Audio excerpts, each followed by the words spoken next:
এই পৃথিবীতে চারজন বাদশাহ ছিলেন, দুইজন মুমিন, দুইজন কাফের, যারা গোটা বিশ্বের বাদশাহ। গোটা বিশ্বের দুইজন মুসলিম, দুইজন কাফের। কাফিরের একজনের নাম নামরুদ, আরেকজনের নাম বাখতানাসর।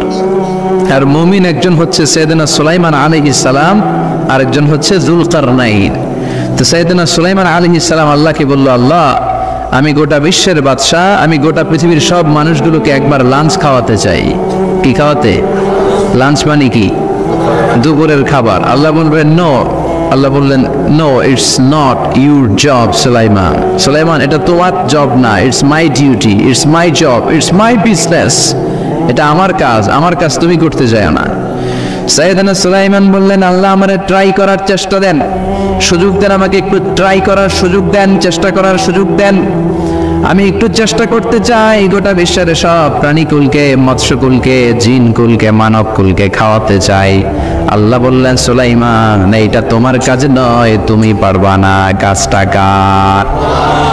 আমি রিজিক দেই। সাইয়েদনা সুলাইমান বললেন, লেট মি ট্রাই, আমাকে একটু চেষ্টা করার তৌফিক দেন, আমি একটু করি, দেখি না পারি কিনা। আল্লাহ রাজি হয় না, সুলাইমান নবীও ছাড়ে না। বেজাল আছে না নাই? সুলাইমান আলাইহিস সালামের জোরাজুরিতে আল্লাহ রাজি হলেন। সাইয়েদনা সুলাইমানের অনুসারী ছিল জিনেরা। জিনেরা আবার ওনার কথা শুনতো। উনি জিনদের নিয়ে গোল টেবিল বৈঠক করলেন আর বললেন, সাগরের তীরে বিশাল বড় বড় ডেগের মধ্যে রান্না করো, আফ্রিকার গরুগুলোকে ফ্রাই করো, তেমি মাছগুলোকে ভুনা করো, খাসিগুলোকে রেজালা করো, পোলাও করো, খিচুড়ি করো, বিরিয়ানি করো, সব ধরনের খাবার জমা করো। অমুক অমুক দিন দুপুর বেলায় আমি সাইয়েদনা সুলাইমান আলাইহিস সালাম গোটা বিশ্বের সবাইকে দুপুরের খাবার খাওয়াবো। জিনেরা বড় বড় পাতিলে রান্না করা শুরু করে দিল। রাতে রাতে সাগরের তীরে 40 কিলোমিটার এরিয়ার মধ্যে রান্নার স্তূপ। চলে আসলো সেই মাহেন্দ্র দিন, যেদিনে না লাগবে না, যেদিন খাওয়ানো হবে ওই দিন সবাই এসেছে। সাইয়েদনা সুলাইমান উদ্বোধনী ভাষণ দিবেন। উনি বলতে শুরু করলেন, জিনেরা লাইন ধরবে এদিকে, মাছেরা লাইন ধরবে এদিকে, পাখিগুলো লাইন ধরবে এদিকে, মানুষগুলো লাইন ধরবে এদিকে, সবাই লাইনে লাইনে এসে খাবার খেয়ে যাও। সাগরের ভেতর থেকে বিশাল এক তিমি মাছ এসে বলে, সুলাইমান আমি লাইন মানি না। কি মানি না? আমারে বেলাইনে খাবার দাও। সাইয়েদনা সুলাইমান বলেন, আমি নবী মানুষ, আমি বেলাইন করতে পারি না। তিমি মাছ বলে, আমার পেটে প্রচন্ড ক্ষুধা, এই ক্ষুধায় যদি আমি মরে যাই তাহলে কিয়ামতের দিন আল্লাহ তোমারে ছাড়বে না, কারণ আমি তোমার মেহমান হয়ে এসেছিলাম। জাবেলা আছে না নাই? সাইয়েদনা সুলাইমান বললেন, বিপদে কি করি? আসলেই তো এই তিমি মাছ আমার মেহমান, আজকে না খেয়ে যদি মারা যায় কিয়ামতের দিন আল্লাহ আমারে ছাড়বে না। সাইয়েদনা সুলাইমান বললেন, ঠিক আছে, শুধু এই তিমি মাছের জন্য বেলাইন, বাকি সবাই লাইনে খাবে। কিছু লোক আছে দেখবেন সব জায়গায় বেলাইন করে, আছে না নাই? র্যাব আছে, পুলিশ আছে, এর ফাঁকেও বেলাইন করে ফেলায়, আছে না নাই?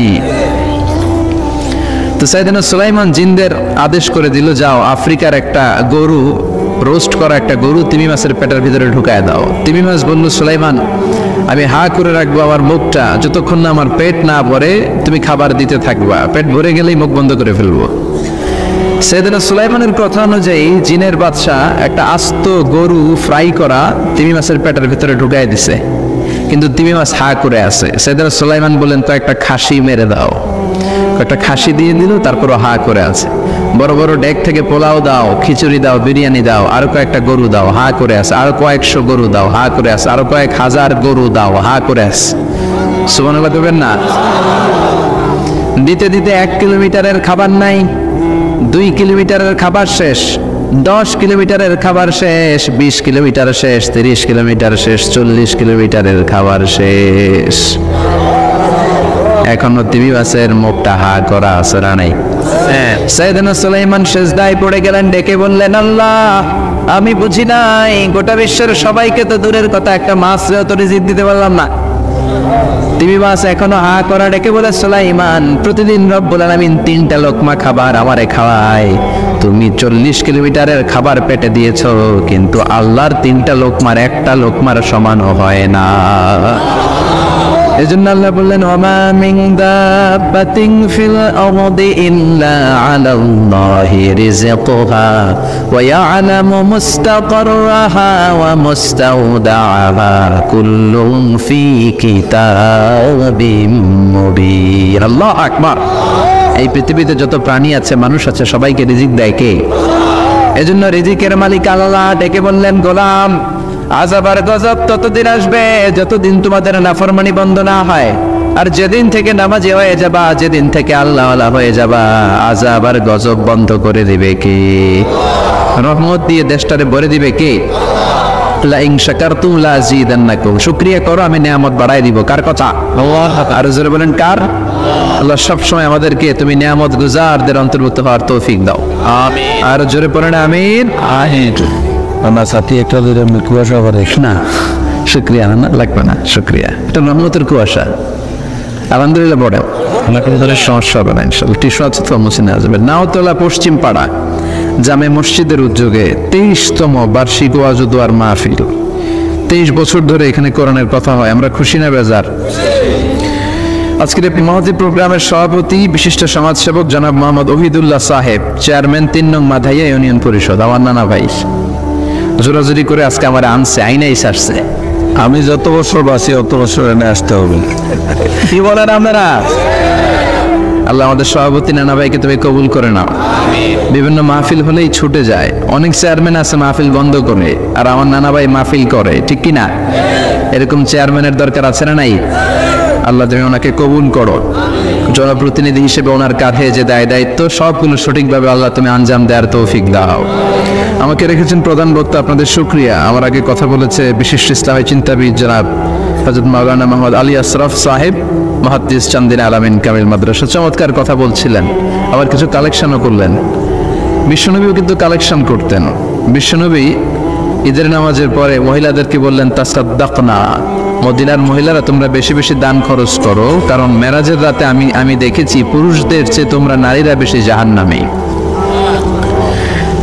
নারীরা বলল, কেন রাসূল আমরা জাহান্নামী কেন, আমগো দোষ কি? বিশ্বনবী বললেন, 2 কারণে। তুকসিরনা লাআনা, তোমরা বেশি বেশি মহিলাদেরকে লানত দাও। রেগে গেলে নারীরা বলে, হেতের উপরে আল্লাহর ঠেড়া হইতো, হেতের উপরে আল্লাহর গজব হইতো, বলে না?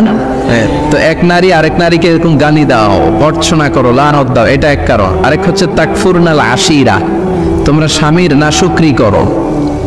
মায়েরা বোনেরা যাদের কানে আমার মাইকের আওয়াজ যায়, স্বামীর নাশুকরি করবেন না, এটা বড় কবিরা গুনাহ। আপনি অনেক আল্লাহর ওলি হতে পারেন, নামাজি হতে পারেন, কিন্তু আপনার স্বামী যদি আপনার উপর নাখোশ থাকে, জান্নাতের দরজা আপনার জন্য খুলবে না। বিশ্বনবী ফাতেমারে বললেন, ফাতেমা আলী কোথায়? ফাতেমা বলল, আপনার জামাই আলী আমার সাথে ঝগড়া করে বাইরে গেছে। বিশ্বনবীর চেহারাটা আগুনের গোলার মতো লাল হয়ে গেল। বিশ্বনবী ডেকে বললেন, ফাতেমা তুমি বিশ্বনবীর মেয়ে হতে পারো, কিন্তু আলী তোমার স্বামী। আলী যদি তোমার উপর নাখোশ থাকে, জান্নাতের দরজা তোমার জন্য খুলবে না। কোথায় গেছে আলী, কোথায়? বললেন যে মসজিদে নববীতে গেছে। বিশ্বনবী যে দেখলেন বালির উপরে আলী শুয়ে আছে। বিশ্বনবী মজা করে ডাক দিলেন, ইয়া আবা তোরাব। তোরাব অর্থ বালি, তোরাব মানে কি? বালি। বিশ্বনবী ডাক দিলেন, ইয়া আবা তোরাব, মানে হে বালির বাবা আলী, ওঠো। এখন আলী উঠে না, রাগ করে আসছে।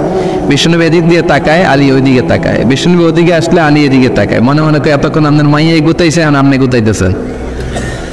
বিশ্বনবী যাই বললো, আলী রাগ করো না, ওঠো, তুমি আমার চাচাতো ভাই, আমার ঘরেই তো তুমি মানুষ হয়েছ। ঘাপটি মেরে হাতটা ধরে টান দিলেন। সাইয়েদনা আলী উঠতে বাধ্য হলেন। বিশ্বনবী কারো হাত ধরে টান দিলে ওই লোক বসে থাকতে পারে? উঠে গেলেন, ঘরে নিয়ে আসলেন। নিয়ে এসে বিশ্বনবী খাটের মাঝখানে শুইলেন। ডান দিকে শোয়ালেন আলীকে, বাম দিকে শোয়ালেন ফাতেমাকে। এবার মেয়ের জামাইকে আর মেয়েকে বুঝাতে লাগলেন, নসিহত করতে লাগলেন, গল্প শোনাতে লাগলেন। কি রোমান্টিক শ্বশুর! এরকম রোমান্টিক শ্বশুর পৃথিবীতে দ্বিতীয়টা খুঁজে পাওয়া যাবে? সুবহানাল্লাহ পড়েন। বিশ্বনবীর কাজই ছিল ঝগড়া লাগলে এরকম মিলায়া দেওয়া। কি করা? মিলায়া দিবেন। সমাজে অনেকে আছে ঝগড়া লাগলে আরো লাগায়া দেয়, আছে না নাই? আছে। আগুন লাগলে কি দিয়ে নিবান? পানি ডালতে, অনেকে তেল ডালে। কি ডালে?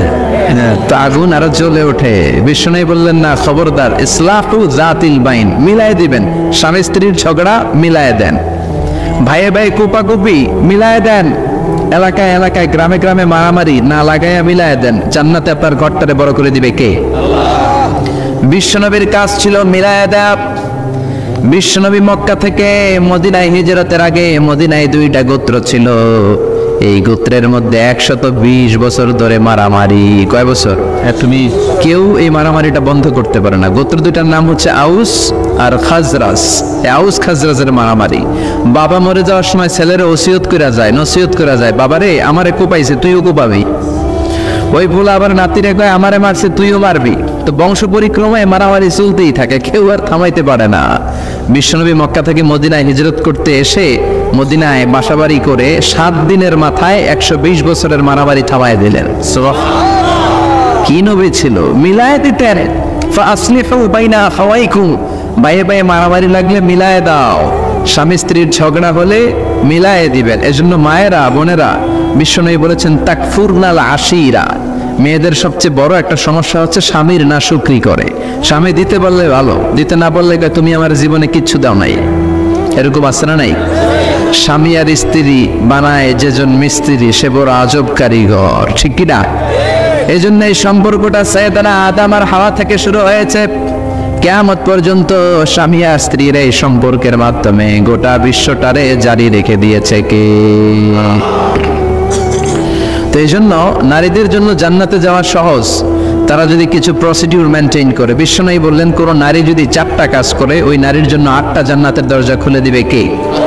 আল মারআতু ইযা সাল্লাত খামসাহা সামাত শাহরাহা আতাআত বা'লাহা হাফিজাত ফুরুজাহা ফালতাদখুল মিন আইয়ি আবওয়াবিল জান্নাতি শাআত। মায়েরা ভালো করে শোনেন, যে নারী 5 ওয়াক্ত সালাত পড়বে, রমাদানের রোজা রাখবে, স্বামীর আনুগত্য করবে, লজ্জাস্থানের হেফাজত করবে, এই 4টা কাজ করলে আল্লাহ তাআলা তার জন্য 8টা জান্নাতের দরজা খুলে দিবেন।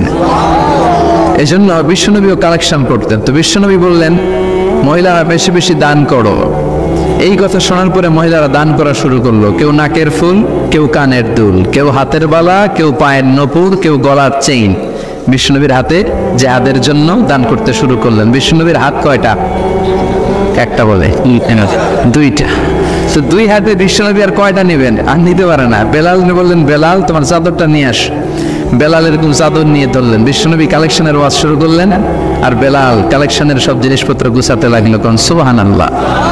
এজন্য কালেকশন করাটাও সুন্নাত, তবে ওটা একটা লিমিটেশনের মধ্যে, একটা সৌন্দর্যের মধ্য দিয়ে। কিছু কিছু মাদ্রাসার ছেলে মেয়েদেরকে চাল ওঠানোর জন্য বাড়ি বাড়ি পাঠায়, আছে না নাই? এদের ছোটবেলা থেকে মানসিকতাগুলো নষ্ট করে দেওয়া হয়। কেমন করে অন্যের কাছে হাত পাতবে এটা শেখানো হয়। ইসলাম বলে আল ইয়াদুল উলিয়া খায়রুম মিনাল ইয়াদি সুফলা, উপরের হাত নিচের হাতের চেয়ে উত্তম। যে দেয় আর যে নেয় তাদের মধ্যে সে সেরা, যে দেয়। চিল্লা এখন ঠিক কিনা? আবার ইসলাম বলে দেওয়ার সময়ও ভারসাম্য করে দিবা, দেওয়ার সময় কিপটামি করা যাবে না, আবার ঘরে যা আছে সবও দিয়ে দেওয়া যাবে না, ঠিক কিনা? বিশ্বনবীর গায়ে একবার একটা জুব্বা, কয়টা? এক ভিক্ষুক এসে বলে নবী আমার জুব্বা নাই, আমার জুব্বা দেন। দয়ার নবী মায়ের নবী নিজের জুব্বাটা খুলে দিয়ে ওই ভিক্ষুকের হাতে তুলে দিলেন। এখন নবীর গায়ে কোনো জুব্বা নাই। বিশ্বনবী এখন ঘর থেকে বেরোতে পারে না। সাহাবারা এসে ঘরে নক করে, বিশ্বনবী বেরোতে পারে না। আল্লাহ আয়াত নাযিল করলেন ওয়াল্লাযীনা ইযা আনফাকু লাম ইউসরিফু ওয়া লাম ইয়াকতুরু ওয়া কানা বাইনা যালিকা কওয়ামা। মুমিন বান্দাদের গুণাবলী যখন দান করে কিপটামি করবে না, আবার অপচয়ও করবে না। এই আয়াত দিয়ে আল্লাহ বোঝাতে চাইলেন, নবীরে ধমক দিলেন, ও নবী 2টা জামা থাকলে একটা দিতেন, 3টা থাকলে একটা দিতেন, একটা যখন ছিল এইটা দিলেন কেন? এখন নিজে পড়বেন কি? সুবহানাল্লাহ করবেন না? ইসলাম তো ব্যালেন্সড রে ভাই, ইসলাম ভারসাম্যপূর্ণ। ইসলামের সব বিধানগুলো আপনার সাথে স্যুট করবে, ম্যাচ করবে, এটা জীবন ঘনিষ্ঠ। ইসলামে এমন কোনো বিধান দেয়া হয় নাই যেটা আপনার খারাপ লাগবে। অন্যান্য সব ধর্মের প্রতি শ্রদ্ধা রেখেই বলি, আমার ইসলাম যে আহকাম আমাদেরকে দিয়েছে এরকম বিধান কোনো ধর্মের ভেতরে নাই। চিল্লা এখন ঠিক কিনা? হিন্দু ভাইদের প্রতি আমি শ্রদ্ধা রাখি, কারণ অনেক হিন্দু আমার মাহফিলে এসে কথা শুনে। হিন্দু ধর্মের একটা নিয়ম ছিল সতীদাহ প্রথা। স্বামী মারা গেলে ওয়াইফকেও স্বামীর সাথে বেঁধে আগুন দিয়ে জ্বালায় দাও, ছিল না নিয়মটা? রাজা রামমোহন রায় এসে এটা উঠায় দিল। হিন্দু ধর্মে এখনো একটা নিয়ম আছে, পাক্কা হিন্দু হইতে হলে আপনাকে গোমূত্র পান করতে হবে, মানে গরুর পেশাব। লা ইলাহা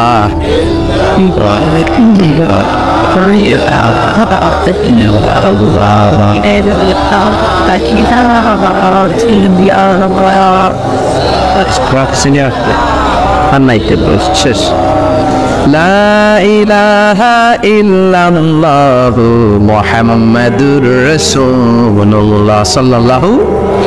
হিন্দু ধর্মের একটা নিয়ম আছে, গরুর পেশাব খাওয়া লাগে, গরুর পেশাব খেতে হয়।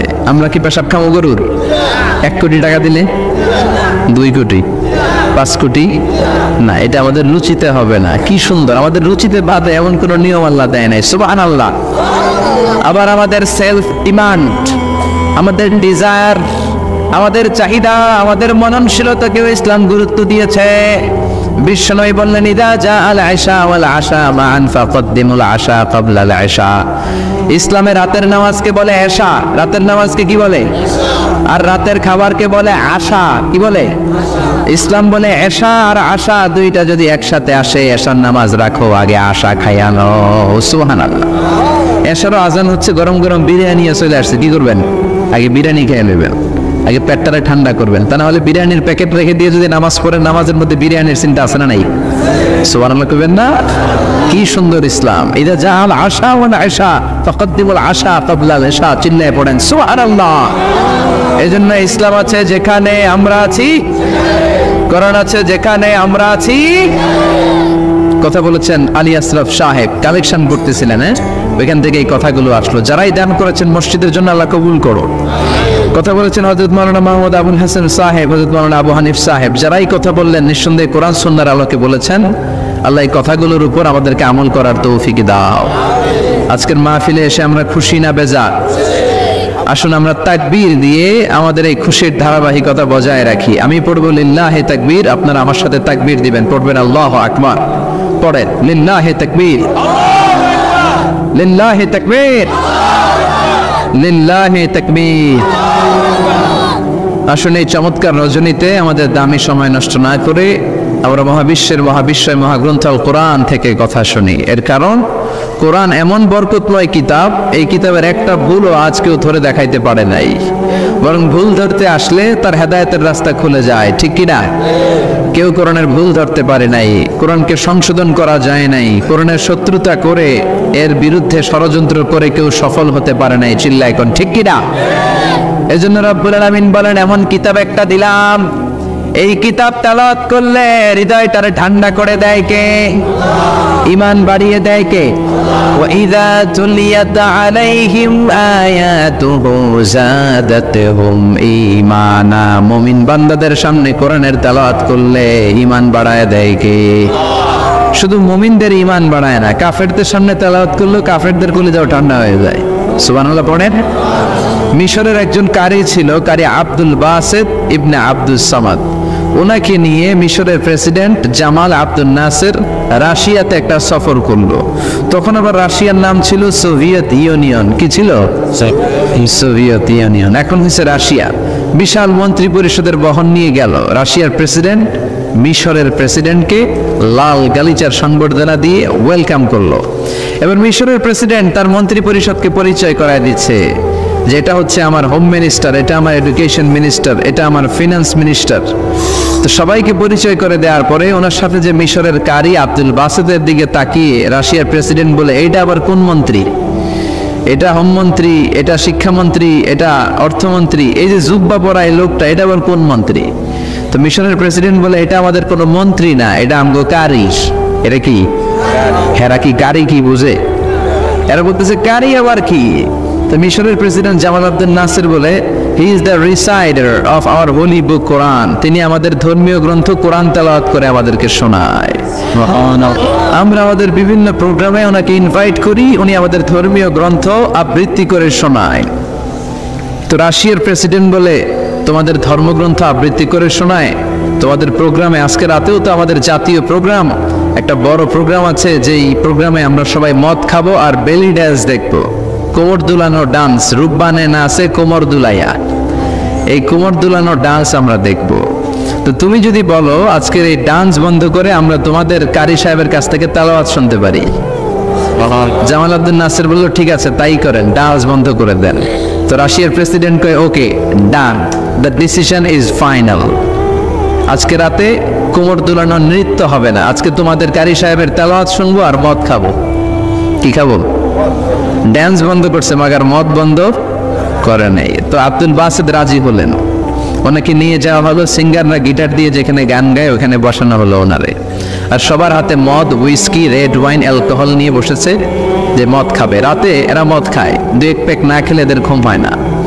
তা আব্দুল বাসেত ওই দিন তেলাওয়াত করেছিলেন চোখ বন্ধ করে। আর চোখ বন্ধ করার আগে, তেলাওয়াতের আগে আল্লাহ বলেছেন, আল্লাহ এই যে এতগুলো কমিউনিস্ট লিডার, আমি আমার গলায় তুমি যত সুর দিয়েছো, আমি দরদ দিয়ে তেলাওয়াত করব, তুমি তোমার কোরআনের বাণীটা এই কমিউনিস্ট কাফের লিডারদের অন্তরের ভিতরে ঢুকাইয়া দিও।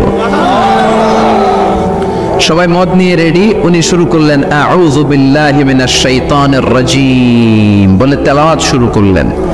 ওনার তেলাওয়াত যখন শুরু হলো, কেউ আর মদ খায় না, মদের গ্লাস রেখে দিয়ে সবাই ওনার দিকে তাকিয়ে রইল। উনি ওনার কণ্ঠে যত দরদ ছিল, সুর ছিল, সুরের ঝংকার ছিল, মেলোডি ছিল, ভয়েস ছিল, সব উজাড় করে কোরআন তেলাওয়াত করতে লাগলেন। কমিউনিস্ট লিডারগুলো তেলাওয়াত শুনতে শুনতে মনের অজান্তে চোখের পানি ছাড়তে শুরু করছে। লম্বা সময় তিনি তেলাওয়াত করলেন, ওরাও মদ খাওয়া রেখে দিয়ে কান্না জুড়ে দিল। তেলাওয়াত শেষ, চোখ খুলে দেখে কেউ মদ খায় নাই, সবার চোখে পানি। মিশরের প্রেসিডেন্ট জামাল আব্দুল নাসের ওদেরকে বলল, did you understand the meaning of the verses of the holy Quran? এই যে আমাদের কারি সাহেব তেলাওয়াত করছে, তোমরা কি অর্থ বুঝছো? কয় না, বুঝি নাই। তো কান্দলা কেন, চোখে পানি কেন? কমিউনিস্ট কাফের লিডাররা বলে, আমাদের জীবনে এত সুন্দর তেলাওয়াত, সুরেলা কণ্ঠ আমরা শুনি নাই। এই তেলাওয়াতটা শুনে আমাদের হৃদয় ঠান্ডা হয়ে গেছে, যদিও বুঝি না, কিন্তু হৃদয়টা ঠান্ডা ঠান্ডা লাগে, অন্তরটা প্রশান্ত প্রশান্ত লাগে। আমাদের অন্তরে অনেক জ্বালা, অনেক যন্ত্রণা, আমাদের অনেক দুঃখ আর কষ্ট, এগুলোকে ভুলে থাকার জন্য আমরা রাতে বেলি ড্যান্স দেখি আর মদ খাই। তবে এরকম কারি যদি আমাদের দেশে থাকতো, আমরা বেলি ড্যান্স না দেখে প্রতিদিন রাতে তেলাওয়াত শুনতাম। ওই কোরআন আজও আছে না নাই? আজও সেই কোরআন আছে, হাদিস আছে, সেই ঈমান আর মানুষ নেই, সেই আলী হায়দারে উসমান নেই। আজানের ধ্বনি আছে আগেরই মতোই, আজানের ধ্বনি আছে আগেরই মতোই, বেলালের সেই রূহ নেই, বেলালের সেই রূহ নেই। আজও সেই কোরআন আছে, হাদিস আছে, সেই ঈমান আর মানুষ নেই, সেই আলী হায়দারে উসমান নেই। চিল্লা এখন ঠিক কিনা? এজন্য কোরআন আজও আছে। ওই কোরআন থেকে দরদ দিয়ে তেলাওয়াত করতে পারলে কাফেরদের হৃদয়কেও ঠান্ডা করে দিবে কে? এই জন্য এই কিতাব এমন কিতাব, যেই কিতাবের ভুল খুঁজে বের করা যায় না। ভুল ধরতে আসলেই তার ভুলটাই আল্লাহ তার চোখের সামনে তুলে ধরে। চিল্লায় বলেন ঠিক কিনা? সেই কোরআন থেকে আমরা কথা শুনবো, সেই কোরআনের আলোতে নিজেদেরকে আমরা আলোকিত করার চেষ্টা করব। রাজি আছেন? অনেক রাত, সময় আমাদের কম, কথা আমাদের বেশি। আসুন সরাসরি আমরা মহাবিশ্বের মহাবিশ্বয় মহাগ্রন্থ আল কোরআন আল করিম থেকে আমরা কথা শুনবো। আমি আমার খুতবার শুরুতে সূরাতুল বনী ইসরাইলের ছোট্ট একটা আয়াত তেলাওয়াত করেছি। আজকের এই চমৎকার রাতে এর আলোকে কিছু কথা শুনবো। সবাই পড়েন ইনশাআল্লাহ। সূরা বনী ইসরাইলের এই 23 নম্বর আয়াতে আল্লাহ তাআলা ইরশাদ করে বলছেন, ও আমার গোলামেরা, আমি আল্লাহর পক্ষ থেকে তোমাদের জন্য স্পেশাল 2টা ফায়সালা আছে, স্পেশাল 2টা ঘোষণা আছে। এই ঘোষণাগুলার কোনো নড়চড় হবে না, অনড় ঘোষণা। ফায়সালা কয়টা? 2টা। রব্বুল আলামিন বলেন, ওয়াকাদা রাব্বুকা আল্লা তা'বুদু ইল্লা ইয়্যাহু ওয়া বিল ওয়ালিদাইনি ইহসানা। আমি আল্লাহর প্রথম ফায়সালা হলো আল্লাহ তা'বুদু ইল্লা ইয়্যাহ। এই জমিনে কারো ইবাদত করা যাবে না একজনের ছাড়া, তিনি কে? কারো জিকির করা যাবে না একজনের ছাড়া, তিনি কে? কাউকে সেজদা দেয়া যাবে না একজনকে ছাড়া, তিনি কে? এখন আপনি যদি মসজিদেও সেজদা দেন, মাজারেও সেজদা দেন, তাহলে কি আপনি আল্লাহর বান্দা হতে পারলেন নাকি? মাজারে সেজদা দেয়া যাবে না, সেজদা দিতে হবে মসজিদে। সেজদা পাওয়ার অধিকারী একজন। এজন্য আল্লাহ বলেন, ওয়াসজুদ ওয়াক্তারিব, সেজদা দাও আমার নিকটবর্তী হও। বান্দা যখন সেজদা দেয় বান্দা আল্লাহর কাছে চলে যায়। দেখা যায় মসজিদের মধ্যে সেজদা পড়ে, কার্পেটের মধ্যে সেজদা পড়ে, জায়নামাজে পড়ে। আল্লাহ বলে না, জায়নামাজে পড়ে নাই, আমি আল্লাহর কুদরতি পায়ের উপরে তোর সেজদাটা পড়েছে। এজন্য সেজদা দেওয়ার দরকার আছে না নাই? যারা সেজদা দেয় তাদের সাথে কোরআনের আইন বাস্তবায়নের দরকার আছে না নাই? এজন্য আল্লাহ বললেন আমার ফয়সালা দুইটা। জোরে বলেন কয়টা? এক নম্বর ফয়সালা আল্লাহ তা'বুদু ইল্লা ইয়া, এক আল্লাহ ছাড়া অন্য কারো ইবাদত করা যাবে না। আল্লাহ বললেন জিন জাতি আর মানব জাতি, এই দুইটা জাতিকে আমি তৈরি করেছি শুধুমাত্র আমার ইবাদতের জন্য। কার কথা? আমা খালাকাতুল জিন্না ওয়াল ইনসা ইল্লা লিয়াবুদুন, জিন জাতি এবং মানব জাতিকে আমি তৈরি করলাম আমার ইবাদতের জন্য। কার ইবাদত? ডাকবেন কারে? নাকি খাজা বাবারে? কেউ ফিরে না খালি হাতে, খাজারে তোর দরবারেতে, বলে না? ভুয়া কথা। দরবারে যে খালি হাতে ফিরে না, এটা একটা ভুয়া কথা। কত দরবার থেকে মানুষ খালি হাতে ফিরে। জামা নিয়ে গেছে, জামা হারাই গেছে। মোবাইল নিয়ে গেছে, মোবাইল চুরি হয়ে গেছে। জুতা নিয়ে গেছে, জুতা চুরি নিয়ে গেছে, এখন খালি হাতে খালি পায়ে ফিরে আসে। এরকম আছে না নাই? একটা দরবার থেকে কেউ কোনোদিন খালি হাতে ফিরে না। দরবারটা কার দরবার? কেউ ফিরে না খালি হাতে, আল্লাহরে তোর দরবারেতে। বলেন কেউ ফিরে না। আমরা নামাজে আল্লাহরে বলি আল্লাহ ইহদিনাস সিরাতাল মুস্তাকিম, আমাদেরকে আপনি সিরাতুল মুস্তাকিম দেন। বলি কি বলি না? আল্লাহ বলে ওয়া আনি'বুদুনি হাযা সিরাতুম মুস্তাকিম, তোমরা আমি আল্লাহর ইবাদত করো, আমি আল্লাহর ইবাদত করাটাই হলো সিরাতুল মুস্তাকিম। সুবহানাল্লাহ। এবার আপনি দেখবেন আপনি ইবাদত করেন কার? আপনার সেজদা যদি শুধু মসজিদে পড়ে তার মানে আপনি সিরাতুল মুস্তাকিমের উপর আছেন না নাই? কিন্তু যদি দেখেন কিছু সেজদা পড়ে মসজিদে, কিছু পড়ে মাজারে, তাইলে ভেজাল আছে না নাই? মাজার ব্যবসা বাংলাদেশে আছে না নাই? বেশি না কম? হক্কানি ওলিয়া উলিয়াদের সাথে আমাদের কোনো দ্বন্দ্ব নাই, কিন্তু মাজারকে বুঝি করে যারা ব্যবসা করে, ভণ্ডামি করে, এগুলোর সাথে ইসলামের কোনো সম্পর্ক।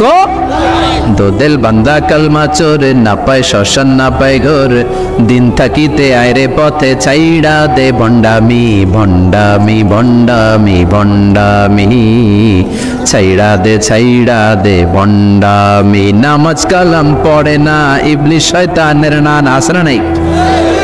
দরবারের খাদেম নামাজ নাই, রোজা নাই, লাল সানু পড়ে, চুলার দাড়ির ভেতরে জটলা, 3 মাসও গোসল করে না। আছে না নাই? নামাজ রোজা করে না, ইবলিশ শয়তানের নানা, ধর্মের একখান খুঁটি ধইরা কয়দিন করবা হয়রানি, ভণ্ডামি ভণ্ডামি ভণ্ডামি, ছাইড়া দে ভণ্ডামি। ঠিক কি না? এরকম ভণ্ডামের সাথে ইসলামের কোনো সম্পর্ক। এজন্য আল্লাহ বললেন গোলাম সেজদা দিবা একজন রে, তিনি কে? এই পৃথিবীতে আল্লাহ যত নবী পাঠিয়েছেন, যত রাসূল পাঠিয়েছেন, সব রাসূলের দাওয়াত ছিল একটা। কয়টা?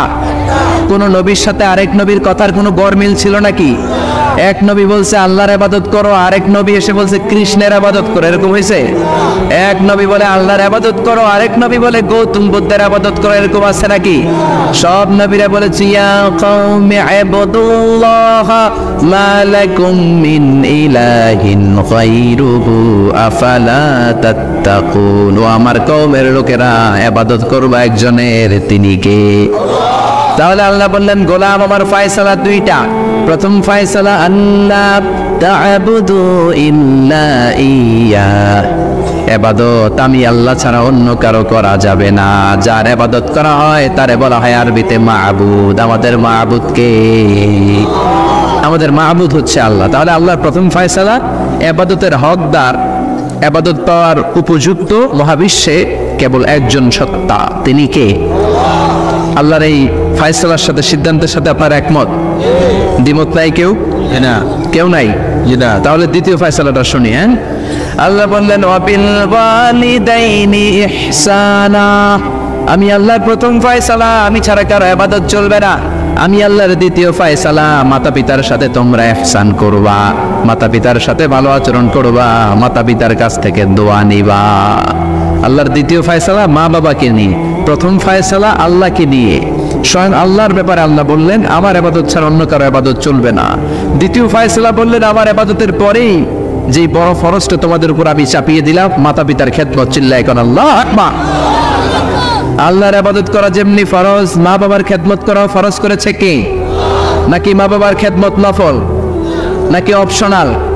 এটা কেউ কম্পালসারি করেছে কে? মা বাবা আপনার সবচেয়ে বড় পীর, মা বাবা আপনার সবচেয়ে বড় দামি জিনিস। এই পৃথিবীর সব আল্লাহর ওলিগুলা যদি কোরআন খতম করে একটা গ্লাসের পানির মধ্যে ফু দেয়, আর আপনার জনম দুঃখিনী মা যদি শুধু বিসমিল্লাহ পড়ে আরেকটা গ্লাসের পানির মধ্যে ফু দেয়, আল্লাহর কসম আপনার মায়ের দোয়াটা আগে আগে কবুল হয়ে যাবে।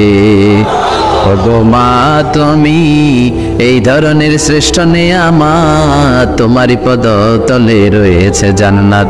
ওগো মা তুমি এই ধরনের শ্রেষ্ঠ নেয়ামত, তোমারই পদতলে রয়েছে জান্নাত। ঠিক কিনা? এজন্য আল্লাহ বললেন প্রথম ফয়সালা আমি আল্লাহর ইবাদত করবা, দ্বিতীয় ফয়সালা মা বাবার সাথে ইহসান করবা। কি করবা? ইহসান। সবাই বলেন। এগুলো কোরআনে বর্ণিত টার্মিনোলজি, মানে পরিভাষা, এগুলো মুখস্থ করবেন। দুনিয়াতে কত পরিভাষা মুখস্থ করছেন, কত জ্যামিতির সূত্র মুখস্থ করেছেন, কত ইংরেজি ভাবসাব প্রসারণ মুখস্থ করেছেন, কিন্তু কোরআনের কথাগুলো মানুষ শুনতে চায় না। মাতা পিতার প্রতি আমরা সবাই আজকে থেকে ইহসান করব। কি করব? আমরা বললাম আল্লাহ ইহসান কি? ইহসানের ব্যাখ্যা দেন। আল্লাহ নিজেই কোরআনে ইহসানের ব্যাখ্যা দিলেন, ইম্মা يبلغن عندك الكبر أحدهما أو كلاهما فلا تقل لهما أف। ইহসানের ব্যাখ্যা হলো, আল্লাহ বললেন ইহসানের ব্যাখ্যা কি? শোনো শোনো। ইহসানের 5টা ব্যাখ্যা আল্লাহ দিলেন।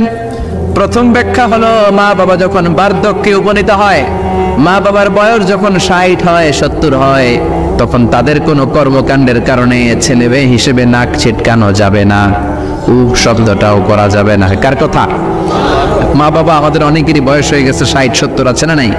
বিছানায় পড়া, তাদের কোনো কাজে, তাদের কোনো আচরণে নাক ছিটকানো যাবে না। জোরে বলেন। আল্লাহ বলে খবরদার, নাক ছিটকানো তো দূরের কথা, ও আহ কি যন্ত্রণা, এই কথাটাও বলা যাবে না। ঠিক কি না? এর কারণ আমরা যখন ছোট ছিলাম আমরা কম জ্বালাতন করি নাই। আমরা যখন ছোট ছিলাম কম কষ্ট মায়েরে দেই নাই। আপনার কত বছর আগের ঘটনা খেলা আছে? আপনার বয়স যখন 3, কি হয়েছিল? খেলা আছে না। তো 3 বছরের কথা যদি আপনার খেলনা থাকে, আপনার বয়স যখন 2 ছিল কি জ্বালাতন করছেন মনে আছে? না। বয়স যখন ছিল 1 তখন তো আরো বেশি জ্বালাইছে, তখন তো আমরা আরো বেশি জ্বালিয়েছি। ঠিক কি না? আল্লাহ বলেন তোমরাও কম জ্বালাও নাই, পেশাব পায়খানা করে ঘর ভরায় দিতা, শীতের রাতে বিছানা ঠান্ডা করে দিতা, ডান দিকে নিয়ে তোমার মা তোমার সাথে ঘুমালো, ডান দিকে পেশাব করে ভিজিয়ে দিয়েছো, তোমার মা তোমার ঘর থেকে বের করে দেয় নাই। বাম দিকে আদর করে রেখেছে, বাম দিকে পেশাব করে ভিজিয়ে দিয়েছো, তারপরে তোমার মা লাথি মেরে তোমার ঘর থেকে বের করে দেয় নাই। শীতের রাতে তোমার মা তোমার বুকে নিয়ে ঘুমানো, কনকনে মাঘ মাসের শীতের রাত পেশাব করে মায়ের জামাটা ভিজিয়ে দিয়েছো, রাত 3টার দিকে মা ওঠে জামাটা চেঞ্জ করে নতুন জামা পরে তোমারে কোলে নিয়ে ঘুমিয়েছে, তোমারে ঘর থেকে তাড়িয়ে দিয়েছে নাকি? জোরে বলেন না। মা তোমারে ঘর থেকে বের করে নাই, তারায় দেয় নাই, এতিমখানায় ফেলে আসে নাই, রাস্তায় ফেলে আসে নাই। যেই মা বাবা তোমাদেরকে এত যত্ন করলো, এত আদর করলো, তাদের বার্ধক্যে কোনো কাজের কারণে নাক ছিটকাবা না, তাদেরকে তোমরা বৃদ্ধাশ্রমে দিয়ে আসবা না। কার কথা? বৃদ্ধাশ্রম বাংলাদেশে আছে না নাই? ছেলে আমার মস্ত মানুষ, মস্ত অফিসার, মস্ত ফ্ল্যাটে যায় না দেখা এপারে ওপার, নানান রকম জিনিস আর আসবাব দামি দামি, সবচেয়ে কম দামি ছিলাম একে মাত্র আমি। ছেলের আবার আমার প্রতি অগাধ সম্ভ্রম, আমার ঠিকানা তাই বৃদ্ধাশ্রম। ঠিক না? মা কেঁদে কেঁদে বৃদ্ধাশ্রমে বালিশ ভিজায়। ছোটবেলা ওই মারে কত যন্ত্রণা দিলা, কষ্ট দিলা, আজকে মনে নাই? বউয়ের পাল্লায় পড়ে মাকে তুমি বৃদ্ধাশ্রমে দিয়ে আসছো। খবরদার, যারা মা বাবারে বৃদ্ধাশ্রমে দেয় তারা বয়সে পৌঁছলে, তারা বার্ধক্যে পৌঁছলে, তারা যখন মা বাবা হবে তাদের কপালে বৃদ্ধাশ্রম থাকবে না। ঠিক কিনা? যেই ডাকাত মা বাবার বৃদ্ধাশ্রমে দিয়ে এসেছো তোমার কপালে বৃদ্ধাশ্রম নাই, ভাঙ্গা থালা হাতে নিয়ে তুই ভিক্ষা করে খাবি। চিল্লা এখন। ঠিক কিনা?